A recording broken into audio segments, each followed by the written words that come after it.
Dynasty football is all about getting edges, and one of the easiest way to get edges is to take the cheap option when everybody wants the expensive one. So today, we're going to explore Travis Kelce versus Evan Engram, but first we got an intro to hit. Brian, you know what to do.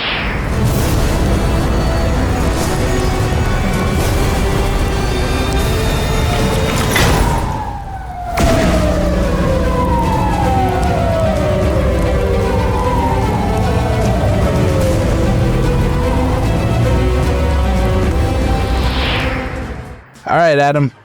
Name brand, off brand. Travis Kelce. We're bike. Brand forever. He's been the name brand for a long, long time. Yeah. Evan Engram, though? Is he making a case to be the off brand of Travis Kelce? The generic? The hillbilly holler? Shout out to Brian, too, for a couple episodes ago, finding the hillbilly holler icon, throwing that in. I've seen that one. I think so. Just taking a look at startup ADP, one of the first things that makes me realize, or I think about why this one felt so necessary to do. When I take a look at the startup values and where tight ends are going, right? There's a very strong, and I'm not even going to call it wrong. That'll be for a different episode. But there's a very strong pulse in the community about these young tight ends, right? And we get it. We're playing for the long haul, so you want to have the young ones, all things being equal. But you got like Laporta, McBride, Kincaid, Brock Bowers. Those are the top four in startups. Then the fifth one off the board is Kyle Pitts. Then we start to break away from, we kind of run out of these really exciting young tight ends, right? There's 5 of them. Then you get to Kelce and Andrews. Now, Andrews, though, is 28. Kelce is, by the time the season starts, he's 35 years old. Or he'll be 35 during the year, right? So, like, I'm not even going to say that you add that, though, in with all the stuff off the field, the Taylor Swift stuff. He seems with the podcast, like, this is a guy that's thriving pretty well off the field, and you have everything going on with, his brother also retiring. I'm not going to say he's definitely going to be out of the league soon, but it wouldn't be surprising to see him have only a few years left if at any point during his career. Like, this is a 35-year-old guy, because then after that you have Hawk going around later. Now, a lot of the injuries problem with him. But then you have Evan Engram, who's 30. David Njoku in his 20s. Like, I just don't understand. And I do know that Travis Kelce is very good and can score a meaningful amount of points, and you still want to bet on the talent. But why is there such a discrepancy when Evan Ingram's younger, for the full season outscored him, very similar on a points per game, and you could project that for longer than you could with Kelce? I don't understand the combination of the age and the discrepancy in price personally. They're very interesting, both of them. And one of the things I'll say, at least in Travis Kelce's favor, especially here within the last couple of months, we've seen his price slowly just keep coming down and down and down. Now, Evan Ingram's hasn't shot up at all. So between the two, at least last year, how they finished, very, very similar. If you just look at some generic scoring, right, the 2 and 3, number 2 and 3 tight end in the league. Our spike weeks have them, 5 spike weeks for Evan Engram, 7 for Travis Kelce. They both had stretches where they were more dominant than the other one. Travis Kelce early in the season put up a lot of big weeks. Evan Engram towards the end of the season put up a lot of big weeks. Yep. Here's one of the interesting things, because I was fully prepared to kind of maybe push back and be the first ever one where we had a real good split. Yeah, on absolutely. Which one that you wanted, because they're very, very close. I definitely will say Travis Kelce still trades at a higher value than Evan Engram. People are more interested in going out and buying a Travis Kelce for their contending team than they are Evan Engram. The trades reflect that. But one of the most interesting things for me, Adam, and we have talked about this, and I pushed back a little bit on Evan Engram, was Evan Engram did a lot of his damage when Christian Kirk was out. And when you look at when Christian Kirk was in, the splits are a lot worse for Evan Engram. Now, leaves Zay Jones, leaves Calvin Ridley. Do we get to see both of them shine now? I would say there's a case for yes. But that was going to be a big pushback, was that one part about Evan Engram. But here's something interesting that I found for Travis Kelce. A little bit of a nugget for you, just to keep it in the back of your mind and put it with everything, Adam, you were talking about at the beginning. Did you know Travis Kelce's snap share has declined every single year since 2018? For sure. And it really feels like with Travis Kelce, they're doing a lot of this, the NBA made it a dirty word, Adam, load management. Mm-hmm. They're doing a lot of load management. And if you look at Travis Kelce for this year, haven't they signaled to us that they're going to do the same thing? Noah Gray is still there. They brought in Irv Smith, the corpse of Irv Smith, the once promised name brand tight end that never became name brand or off brand, never became any kind of brand. And they went out and they drafted Wiley. So they bring in tight ends to try to take the workload off of Travis Kelce. And I think last year we really saw the snap share went down, especially during the regular season for what we care about, playing fantasy football, Dynasty, redraft, whatever you choose. And then once it got to playoff time into nut cutting time, they fucking unleashed Travis Kelce and the offense funneled through Travis Kelce. Who's to say we don't see the exact same thing repeat this year? So whatever concerns I have about Evan Engram, I have the same and equal concerns about Travis Kelce's actual workload during the season when I'm relying on him for fantasy points. No, for sure. I think what's interesting about, at least for Kelce, if you look at his season as a whole, he didn't play week 1, and then they really kind of really eased him in early on in the season.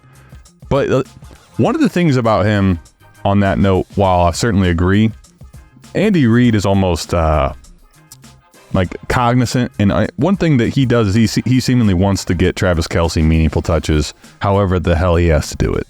So like even with all those snap shares, the target volume was crazy. What was interesting though, because I think the goal is basically load management early, like in the NBA. Like if it's a long season where load management early takes some plays off, but then you saw in the playoffs he's playing heavy snap share. And the playoff version of Travis Kelce, I think, is if you were on the side of him, like if you're close enough on the split, if you're betting on Travis Kelce, you're like, listen, towards the end of the year when they're trying to, secure home field or whatever, or their best playoff seed, the way he played in the playoffs was like, okay, maybe Travis Kelce isn't actually done. And I certainly understand wanting to bet on him being one of the best tight ends. Let's just put that. I'm not going to get crazy here. One of the best tight ends out there to finish. But for me, it's just that, like, however you look at Evan Engram, there's a massive difference in costs where you have to get him in a startup. If you were to trade him on the open market, you can acquire him a lot less than Travis Kelce too. I look at least the way I'm viewing it, Evan Engram, the rapport he's shown with Trevor Lawrence, he's been available in all the games. He's looking at, on the low end, 100 targets, on the high end, 140 something. And he's going to give you a top 5 to 7 on the low end season. He could give you more than that, like we saw down the stretch. I think if you want to argue Travis Kelce has a little more upside, the way that they utilize him, Patrick Mahomes, the offense, all of that, fine. But the cost difference for me anyway, still, and to your point, Travis Kelce's been trending down. I think there's a pretty damn good chance that what we've seen from Evan Engram is replicating very similar results. Similar. I'm not even going to say that better, but similar results. You have a longer leash in time, as well as, like, right now, you could be replicating what Travis Kelce gives you. It just, to me, it doesn't make sense that there's that much of a difference in cost, given that I could have similar production and longer longevity out of Evan Engram. I think that's the crux of the show, right? Why we do this series. Just to look at some trade values, just to highlight it, right? I found Evan Engram for DeAndre Hopkins straight up in a trade. That's wild. Now, conversely, for a wide receiver, I found Travis Kelce for Michael Pittman Jr. as a straight up trade. Now, that is a vastly different D-Hop and Michael Pittman Jr. Holy Christ, Adam. Yeah. Well, at least Michael Pittman, though, Mike, to the point, in startup ADP, 1,200 drafts, last updated today, the 24th of June. Michael Pittman, the 412, Travis Kelce, the 503. Like, really similar startup price. Yep. Yeah. Evan Engram for Gus Edwards in a third. And conversely, if I look at a multi-piece trade, it's Travis Kelce for Pat Freiermuth in a second. I'll tell you the truth, I don't necessarily hate either one of those deals for the name brand or the off brand for acquisition price. But to your point, I'd rather send Gus Edwards in the third, though, and get Evan Engram. Yeah, and then just to highlight the trade value difference, you can find Evan Engram trades for a lot of seconds, maybe early seconds if the rookie draft still hasn't happened yet, or in the past. Travis Kelce almost always trades for a late first, early seconds, bare minimum, if not an extra toss in. So there's not a massive gap between the two as far as value, but there is a gap. It's kind of similar to, I mean, we compared Mountain Dew and Hillbilly Holler on this show. And you know me, I have my affinity for wearing my Oakleys on Wednesday night AMAs live. But Adam, I'm here to tell you that Ray-Bans are a pretty good brand too. And if the price is just a little bit cheaper and I like both, why not get the cheaper ones? Save myself just a little bit of money. So I think instead of being this big wide gap on some of these ones we've highlighted, this is probably going to be one of the closest name brand off-brands that we've ever done between the two. I'm okay with both of them. I just tell you at cost for a lot of these, I think I'm in on Evan Engram, Adam. I think I am, even with the little bit of pushback I gave on him because of my Christian Kirk fandom earlier, a few weeks ago to you. You know what's crazy though about the Christian Kirk thing, because I think if you watch a lot of Jacksonville, the interesting part, I guess, the way that you're viewing it, you're like, all right, is Evan Engram actually going to maintain the way that they were using him down the stretch? The crazy part, when you build in the entire season, like when Christian Kirk was playing there, for the record, Christian Kirk definitely missed some time down the stretch, but overall they played more games than they did not together by a good healthy amount. Evan Engram was the number 1 tight end in slot snaps by leaps and bounds. Like the way that you utilize Evan Engram, he is like a plus. He's a very much a plus athlete at the tight end position. He's playing 45% of his snaps last year in the slot, and his snap share is very, very high. It's basically like if they, whether they have him on the line at the end of actually as a typical tight end, or if they have him in the slot, they're trying to get this guy open in space and in plus matchups.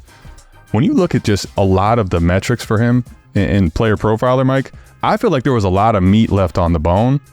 Whereas if Christian Kirk and him are playing together, maybe he actually has more than 4 receiving touchdowns. So maybe some of this work that he got actually better and more efficient. There's just so much here. Routes run number 1, snap share number 7, targets in the NFL number 1, target share number 2. Where we got here, the air yards opportunities number 6. There's just like, I look and I see so much that's, to me, this is what I want in my tight end. None of that's supposed to be a knock on Travis Kelce. When you look at he has some very good metrics as well. But I'm just looking at having to use a Michael Pittman type-esque draft pick on him in a startup, or something in that similar range of cost of acquisition. Agree now, Michael Pittman versus, I would not send Michael Pittman for Travis Kelce. I would send Freiermuth in a second for Travis Kelce. So probably a lot of it depends on how you go acquire him. But Evan Engram, a guy that's like late 8th, 9th round startup pick. Gus Edwards in a 3rd. To me, the way I would like to optimally team build is build a lot of my core earlier and use Evan Engram. And even if Travis Kelce ends up beating him in points per game, there's a really good chance that I'm not far behind with Evan Engram. And I also probably have a chance to end up beating Travis Kelce, not to mention there's 5 years of difference in age. I think one of the great things about Evan Engram is it really feels like he's found a home and he's being used correctly, and Doug Peterson loves to get him involved. So both Christian Kirk and Evan Engram both enjoyed a fantastic slot rate, right? Christian Kirk's was actually better than the year before. Yeah, this past season. I feel like they both were. So was Evan Engram. So Peterson knows how to use them both really well. I agree. So he's doing a fantastic job of scheming up his offense, where he always has a Christian Kirk or Evan Engram playing out of the slot where they both dominate. So great offense to be a part of. Evan Engram just keeps looking up. Apparently getting out of New York is a good thing. So maybe that sets up for my boy Saquon Barkley, right? Welcome to Philly. Get out of New York. So leave the Giants. Enjoy lots of success. Yep. And I think ultimately, at the end of the day, too, this kind of goes to the conversation of how we view the tight end position, right? Like if you want to go have your top hammer tight end and that's the way you want a team build, like I can kind of understand a little bit more going the Travis Kelce route.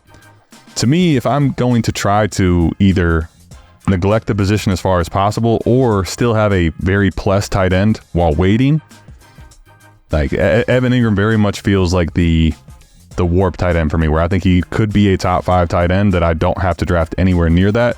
Those are the type of tight ends that I want to have on my team. Someone that's has a chance to give you points, but does not cost anywhere near that, or I'll just go ahead and wait all the way till Noah Fant or someone crazy down the list. But Evan Ingram's kind of, I think, in that weird tier where I'm almost out of options to draft, and I'll take Evan Engram there because he's tight end 12. Like, you're drafting him as a back-end tight end in startups. To me, that's crazy, and that's what he trades for, too. So that's why, to me, Evan Engram, the off-brand, even if you don't want to discount the name brand, the off-brand to me is a really nice deal. Give me all that hillbilly holler. Give me whatever you want to call Evan Engram. Whatever that is for you, the Duval soda, whatever that is, I want that. I love it. If you like what we're doing here, good transition. Go down, hit the subscribe button, turn on the notifications. You'll never miss when we go live or we drop new content, which is happening all the time over here. And please, like the video, comment, let us know. How in are you on Evan Engram? How in are you still on Travis Kelce? Would you possibly might explore a trade, Travis Kelce for Evan Engram, and get a plus at him? I always love those tear downs. That's where I'm at. Let us know. That's all we got. Name brand, off brand. We appreciate everybody. We'll see y'all back here next week for another one. Still to be determined on who it's going to be, but I'm sure it'll be juicy. We got you. We love you. We'll see you here. We're out of this thing. Peace.